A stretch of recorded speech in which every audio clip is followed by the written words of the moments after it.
On fait un ajout d'emploi, on n'est pas là pour en supprimer. Donc il faut d'abord connaître les besoins des habitants, connaître les activités qui sont déjà sur le territoire, donc nous, la commune de Jouques, pour pouvoir répondre à ce critère très important. Ce côté développement durable répond aussi d'ailleurs à la spécificité de notre commune qui a monté un agenda 21 en même temps que le monté territoire zéro chômeur. Ce qui fait que la population a été interrogée sur les deux principes et que du coup on a ressorti 60% de notre activité dans le développement durable. C'est ça qui est formidable dans le territoire zéro chômeur, c'est que c'est tout ça. Les gens viennent, ils n'ont pas de délai, ils sont remis dans une entreprise classique, sauf que les salariés ont régulièrement un entretien avec leurs coordinateurs qui ont été formés pour ça, avec leur directeur, et la porte est toujours ouverte et on discute de leur avenir.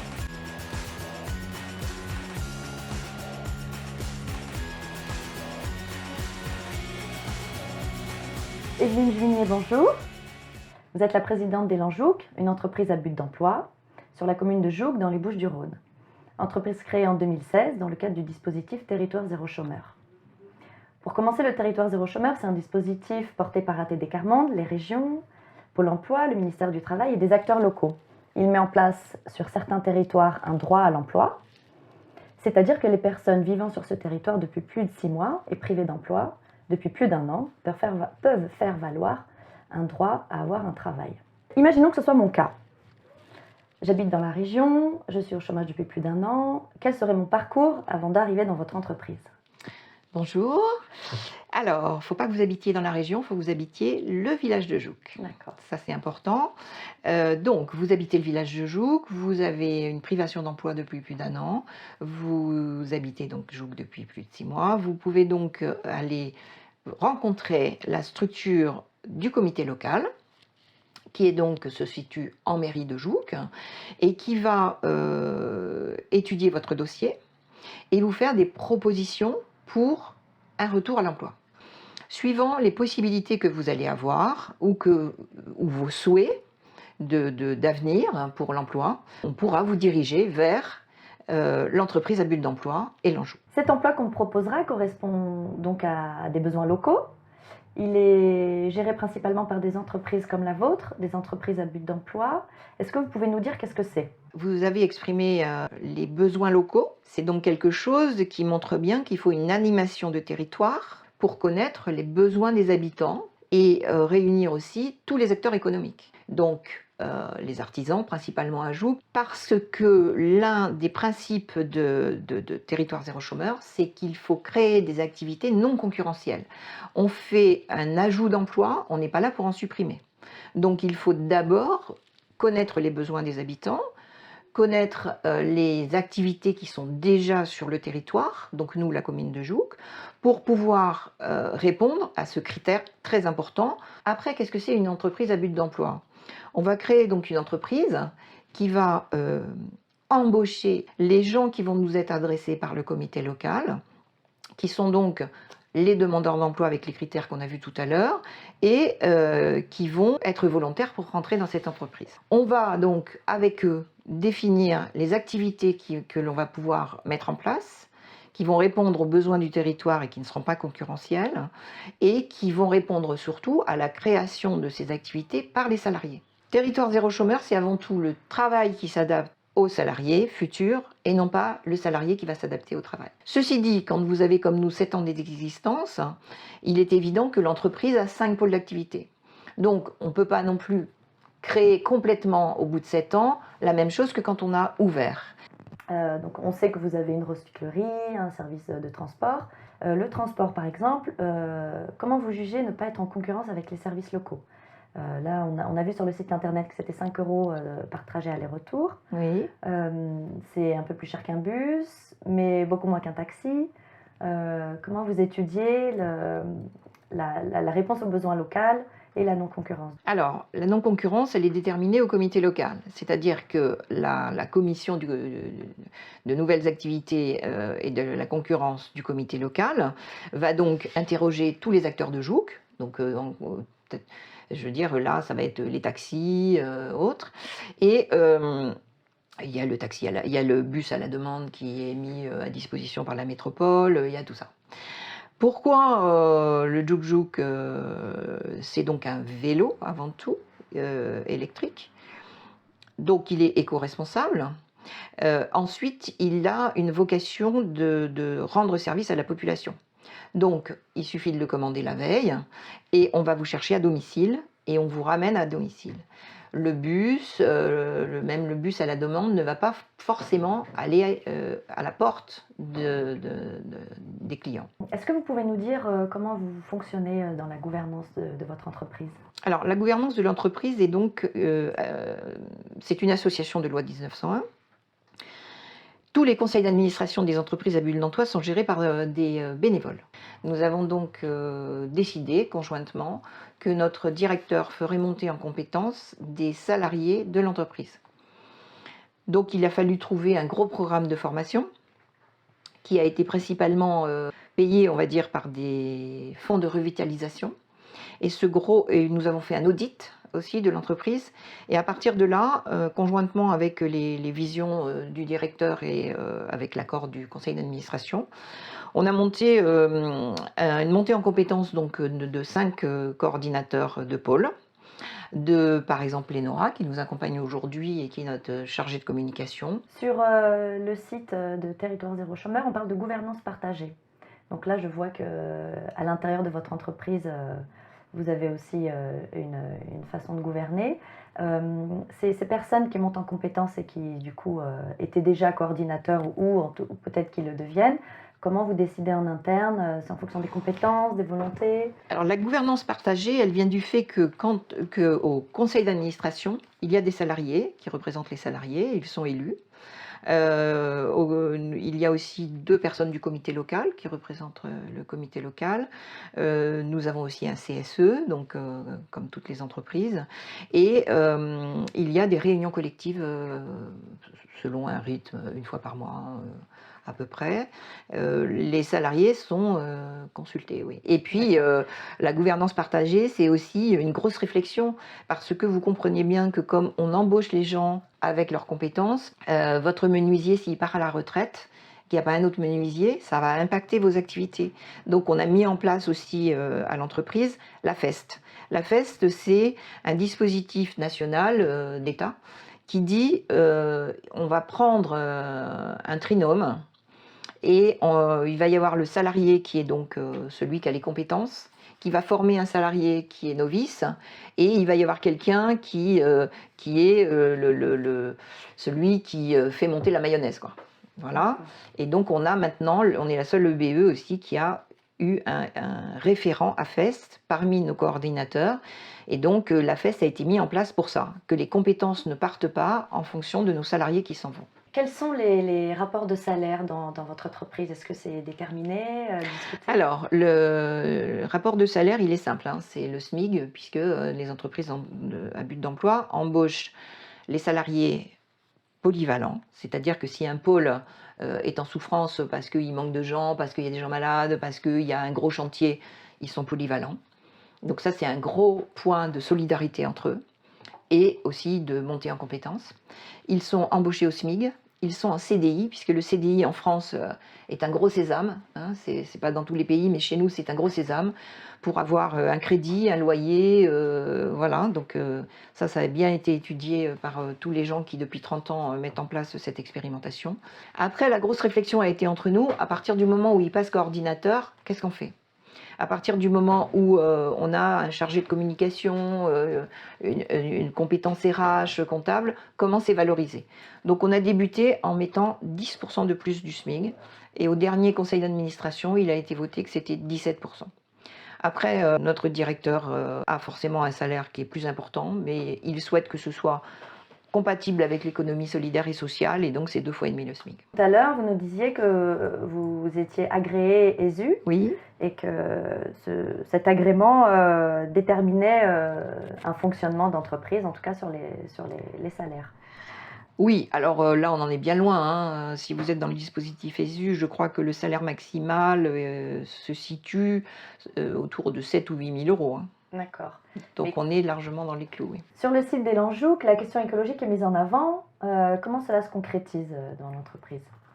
Ce côté développement durable répond aussi d'ailleurs à la spécificité de notre commune qui a monté un agenda 21 en même temps que le monté territoire zéro chômeur. Ce qui fait que la population a été interrogée sur les deux principes et que du coup on a ressorti 60% de notre activité dans le développement durable. Alors après nos activités 60% dans le développement durable, qu'est-ce que c'est? La recyclerie bien évidemment. Donc tout ce qui est, mais c'est pas une recyclerie, hein. Il y a eu une grosse formation par Écomobilier pour redonner une seconde vie à tous ces meubles, tout ce qui était donné par les particuliers ou les entreprises. Par exemple, ici, tout notre mobilier, là, vous voyez, il vient d'un secteur EDF qui a fermé.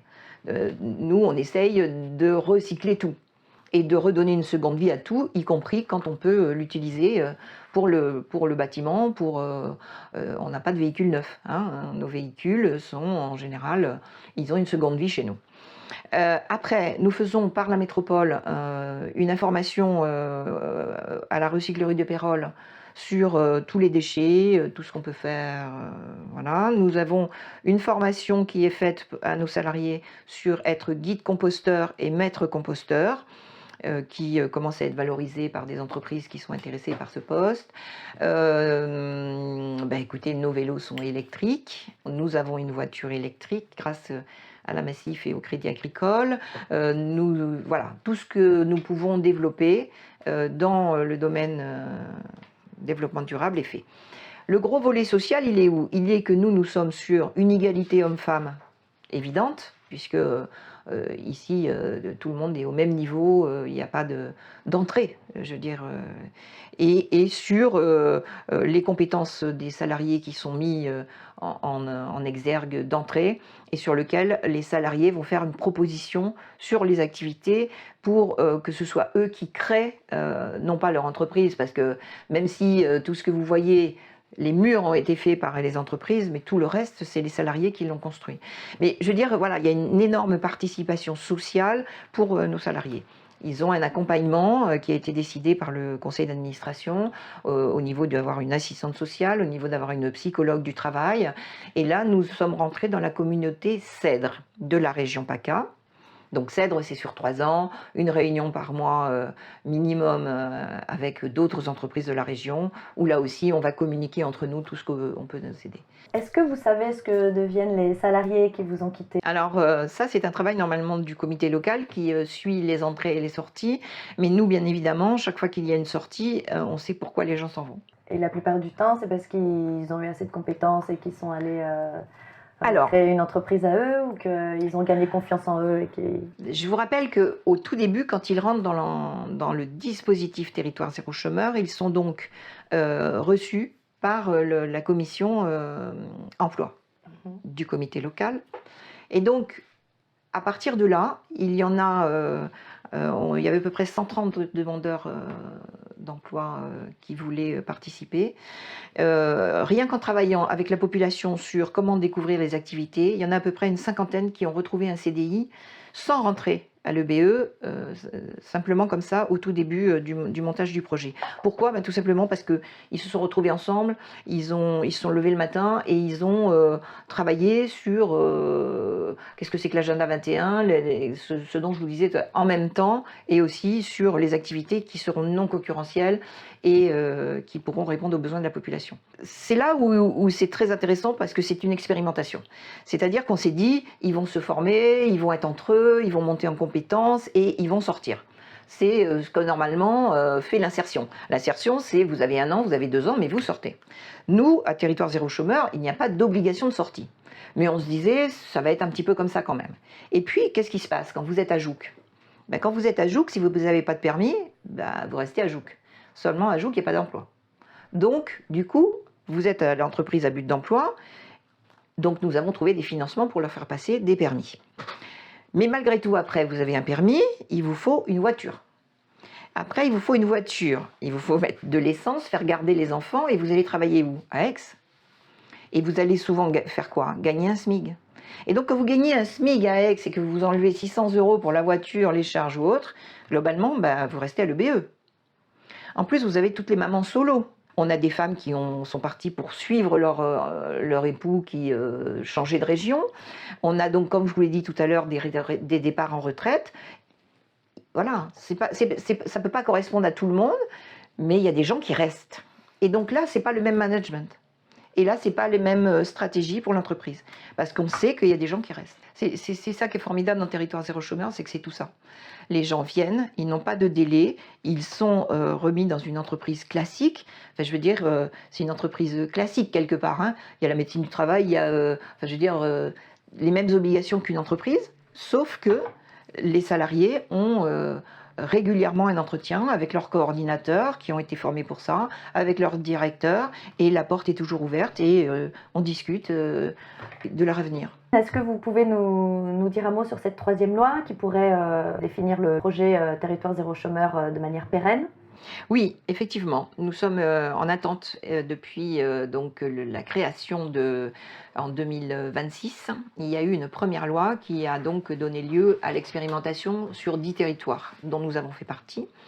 Il y a eu donc après un vote pour une reconduction avec une deuxième loi pour donc à nouveau 6 ans. Et donc là, nous allons attendre après, on espère, une troisième loi qui définira un dispositif définitif de l'expérimentation Territoire Zéro Chômeur qui deviendra donc un dispositif pérenne.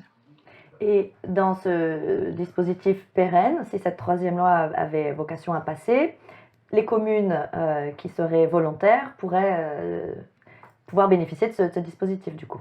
Tout à fait, à condition de présenter un dossier éligible, hein, bien sûr. Oui, d'accord. À plus long terme, la question du climat notamment est un facteur qui va affecter toute la société. Est-ce que vous voyez Territoire Zéro Chômeur comme une contribution pour résoudre ce problème? Est-ce que vous voyez ça comme un dispositif de transition ou comme un projet pérenne de transformation sociale? Sur le climat, c'est ce que je vous disais tout à l'heure. Nous, on a fait un bâtiment BBC, on essaye de faire tout ce qu'il est possible de faire. Parce que si, par exemple, on voulait mettre des panneaux solaires, le PLUI, il faut s'y conformer, c'est 20 mètres carrés et rien de plus. Donc, on a forcément beaucoup d'idées, mais quand on avance avec notamment les spécialistes de la communauté Cèdre, si vous prenez la récupération de l'eau, on vous explique que vous n'avez pas le droit de faire autre chose que du goutte à goutte. Donc ce que vous prévoyez de faire, il faut vraiment rentrer dans ce que c'est que l'écologie, avoir des gens extrêmement pointus qui vont vous expliquer ce qu'il est possible ou pas par rapport à toutes les bonnes idées que vous aviez. Ça, c'est sûr. Après, nous, ce qu'on veut, bien évidemment, c'est comme tout le monde, hein, faire des économies à tous les niveaux pour éviter notre émission de CO2, être les meilleurs bons élèves. On essaye d'expliquer et de continuer aussi par ce dispositif Cèdre sur la mobilité, bien évidemment, de nos salariés, sur leur déplacement en vélo, même si il faut avoir des très très gros mollets pour pédaler à Jouques. Mais on a les vélos électriques. Enfin, vous voyez, on étudie toutes ces choses-là. Après, moi, je dirais qu'on a surtout une vocation sociale énorme.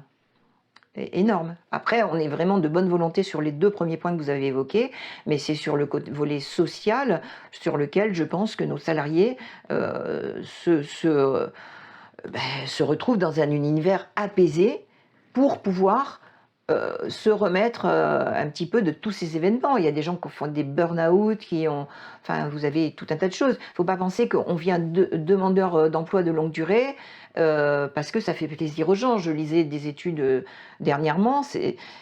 De quoi on a besoin? On a besoin d'une vie en collectif, on a besoin d'être valorisé, on a besoin que nos compétences soient mises en évidence, on a besoin d'être salarié.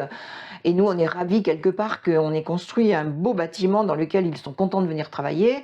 Parce que je pense que le soir, quand vous passez avec vos enfants et que vous dites papa et maman, ils travaillent là, franchement, il est beau ce bâtiment, quoi. Et donc, je pense qu'il faut tout valoriser pour que les gens se retrouvent et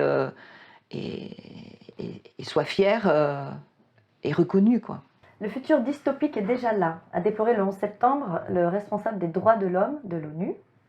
Jean Jouzel, lui, disait il y a quelques jours, je le cite, « Le capitalisme tel qu'on le vit actuellement n'est pas compatible avec la lutte contre le réchauffement climatique ». Est-ce que vous vous inscrivez dans une démarche de transformation du capitalisme ou de transformation du système? Ni l'un ni l'autre. Je veux dire que nous n'avons pas une ambition jusque-là. Là, il y a tous nos politiques au niveau international qui sont là pour ça. On ne peut pas mettre un système économique mondial comme ça en l'air. Moi, je peux vous dire oui. Hein. Je peux vous dire oui, mais c'est pas réaliste. Evelyne Juinet, merci beaucoup. Mais avec plaisir, si je peux faire avancer un tout petit peu le Shinji en vous répondant, c'est avec plaisir. N'oubliez pas de vous abonner, de mettre un pouce, sonner la cloche et de partager. Merci. Au revoir. Au revoir, bonne journée.